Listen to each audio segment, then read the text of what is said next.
Hello guys, నమస్తే. నేను మీ నరేష్ అన్న. ఈరోజు ఏపీ ఎంసెట్ కీ అనేది రిలీజ్ చేయడం జరిగింది. రెస్పాన్స్ షీట్ ఆల్రెడీ రిలీజ్ చేశారు.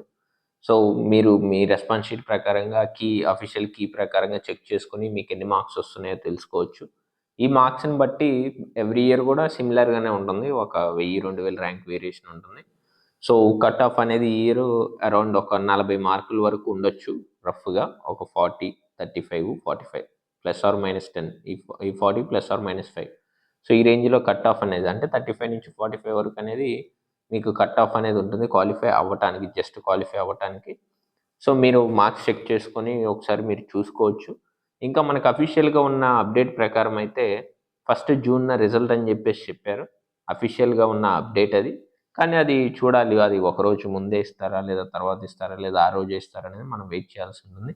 ఇంకా ఆ తర్వాత యాజ్ యూజువల్గా కౌన్సిలింగ్ అనేది స్టార్ట్ అయిపోతుంది.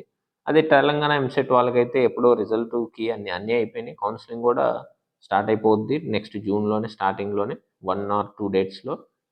సో ఇలా మీకు కీ అనేది రిలీజ్ చేయడం జరిగింది. మీరు మార్క్స్ చూసుకోవచ్చు.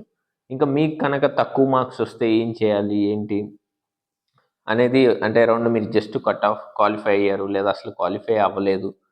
సో అలా ఉన్నవాళ్ళు నేను డిస్క్రిప్షన్లో నెంబర్ ఇస్తున్నాను, మీరు కాంటాక్ట్ అవ్వచ్చు. మీరు నాతో మాట్లాడి మీరు గైడెన్స్ అనేది తీసుకోవచ్చు. నెక్స్ట్ అలాగే గైస్, ఇంకొకటి ఏంటంటే, ఇప్పుడు మీకు మార్క్స్ తక్కువ వచ్చినాయని డిసప్పాయింట్ అవ్వద్దు. అలా అని చెప్పేసి ఎక్కువ వస్తే మంచిదే, ఓకే. మీరు జస్ట్ క్వాలిఫై అయ్యేలా ఉంది స్కోరు, అసలు క్వాలిఫై అయ్యేలా లేదు స్కోరు, ఇవన్నీ చూసి మీరైతే డిసప్పాయింట్ అవ్వద్దు దయచేసి. జస్ట్ ఇంకా ఉంది, మనము వెయిట్ చేద్దాం. రిజల్ట్ ర్యాంక్ వరకు వెయిట్ చేయాలి, ఎందుకంటే చెప్పలేం, జస్ట్ ఇది ప్రిడిక్షన్ మాత్రమే.